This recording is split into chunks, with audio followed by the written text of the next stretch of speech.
Tere kõigile, eetris on nädala uudised. Kas Iisraeli kaitsejõudude IDF uus rünnak Gaza sektorile on peatne? Iisrael katkestas pühapäeval kogu stripi elektrivoolu, mis tavaliselt annab märku sõjaliste operatsioonide teatavast eskaleerumisest. Iisraeli energiaminister Eli Cohen teatas videosõnumis, et Iisrael kasutab kõiki olemasolevaid vahendeid, et tagada kõigi Iisraeli pantvangide tagasitoomine ja sundida Hamas Gazast lahkuma. Allkirjastasin just korralduse elektrienergia viivitavatuks peatamiseks Gaza sektorisse, kinnitas Cohen. Hamasi Iisraelis sõja ajal oli juba pikka aega olnud pikki elektrikatkestusi. Karm Iisraeli poliitik Itamar Ben-Gvir kiitis seda sammu. Gaza sektor tuleb täielikult ja viivitamatult pimendada seni, kuni seal hoitakse kas või ühte Iisraeli pantvangi, ütles ta. Iisrael peab pommitama õnnetu tehingu osana stripi sisenenud tohutuid kütusehoidlaid, samuti Hamasi käitatavaid generaatoreid. Infowarsi reporter Jamie White suri saatejuht Alex Jonesi sõnul julmas mõrvas, mis leidis aset südaöö paiku väljaspool tema Austini korterit.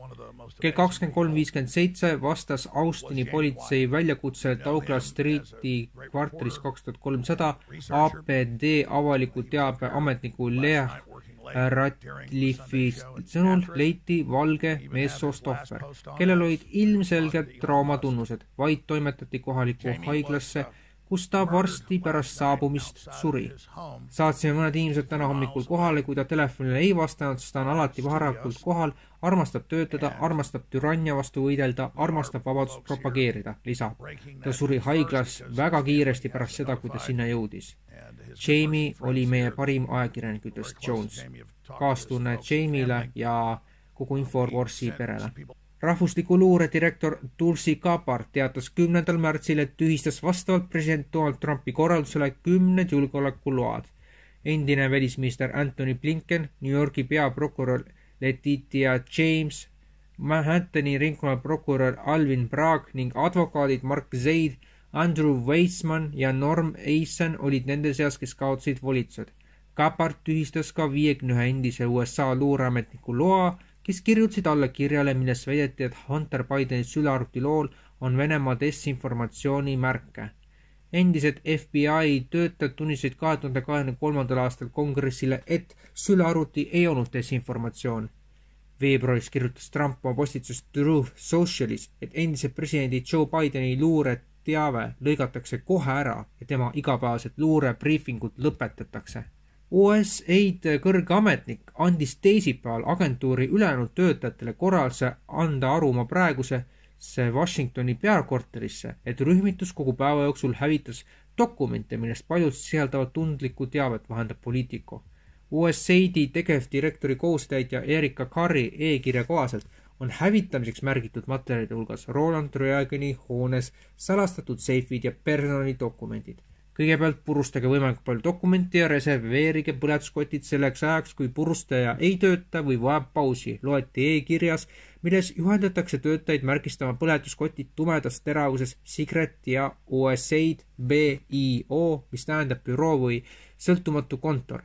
Aruande kohaselt ei põhjendanud e-kiri dokumendi hävitamist, kuid hoonet tühjendatakse praegu pärast massilisi koondamisi, mis võis häirida tavapärast materjalide hävitamist. See jõupingutus rõhutab ka tormilisel viisil, kuidas Trumpi administratsioon lammutab agentuuri, mis kunagi haldas $40 miljardi suurust aasta eelarvet ja millel oli üle 10 000 töötaja üle maailma. California seaduseelnõu, mis piiraks surmava jõu kasutamist inimeste vara kaitsmiseks kurjategijate eest, võib seadusandlikus komisjonis arutluse alla tulla 24. märtsil.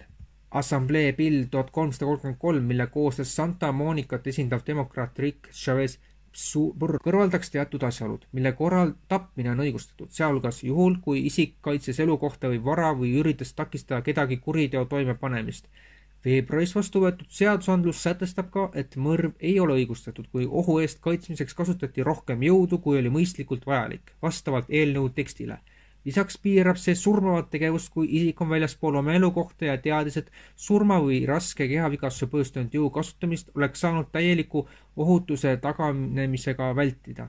See on konflikti oluline pöördepunkt, kuid The Wall Street Journali välisasjade peakorrespondent teatab, et Ukraina väed on praegu Venemaa kiirete edusammude taustal täiel määral lahkumas Kurskist. Ka Reuters teatab, et Ukraina väed on Kurskis kaotamas. Ukraina väed paistsid kolmapäeval olevat kaotamas oma raskelt võidetud jalgealust Venemaa Kurski oblastis, kuna Moskva väitis seal edasisi edusamme ja mõlema poole sõjaväe blogijad teadsid, et Kiievi väed taganevad.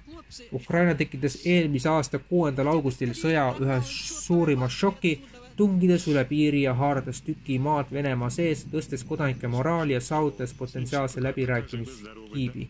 Ning president Trump ütles neljapäeval ovaalkabinetis NATO peasekretäri Mark Ruttega kohtus enesekindlalt, et usub, et Ühendriigid annekteerivad lõpuks Gröönimaa ja seostas selle isegi NATO julgeolekuga. Ma arvan, et see juhtub, ütles Trump ajakirjanikele ja ma lihtsalt mõtlen, et ma ei mõelnud sellele varem palju, aga ma istun koos mehega, kes võib olla väga kasulik. Tead, Mark, me vajame seda rahvusvahelise julgeoleku jaoks, ütles Trump ja tunnustas Ruttet enda kõrval.